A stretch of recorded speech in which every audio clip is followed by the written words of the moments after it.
هلو ګرانو قدرمنو السلام علیکم. هیله لرم چې روغ جوړ او خوشاله به وای. الله مو خوشاله لره.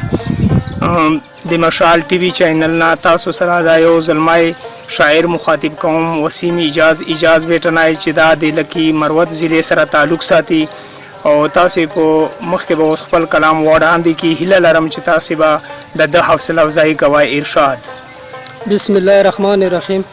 پر هار لره یو تار د زلفو راکړه پرې ګنډم یې ویران کړي هر وخت لیونای زړه پرې تړم یې ډېر ښه. او قسم وکړم منکر شمه چې نه به درځم نوره قسم وکړم منکر شمه چې نه به درځم نوره قسم وکړم منکر شمه چې نه به درځم نوره کوڅه ته ستا درتلل زما عادت ته بس کوم یې ډېر ښه. او سفر د ستړي ژوند لوی مختلف غوندې زما دی سفر د ستړي ژوند لوی مختلف غوندې زما دی سفر د ستړي ژوند لوی مختلف غوندې زما دی سخپل رانه پردي دي څوک پردای د خپلوم یې او په دار لکه منصور د زمانې یم حق حیران یم په دار لکه منصور د زمانې یم حق حیران یم خوندونه رانه اخلي د یار غم د ګرځوم یې ډېر ښه. او جانانه له ماښام نه تر سهاره پرې مشغول وم جانانه له ماښامه تر سهاره پرې مشغول وم جانانه له ماښام نه تر سهاره پرې مشغول وم تصویر د ښکلي مخ ته جوړوم او ړنګوم یې ډېر ښه. او اجازه مور ته وایي د کالونو مسافر ده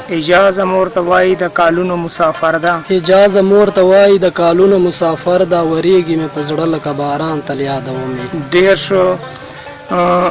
د حمید رحمان همدرد صاحب په مننه باندې دا غزل موږ تاسو سره د مشال ټي وي چینل نه شیر کوو او موږ د دوی ډېره مننه کوو چې دوی موږ ته خپل قیمتي وخت راکوي. هیله لرو چې تاسو به د دې زلمي شاعر حوصله افزایی کوئ. وسلام. ستاسو ورور پینټر شاهد بیټنای.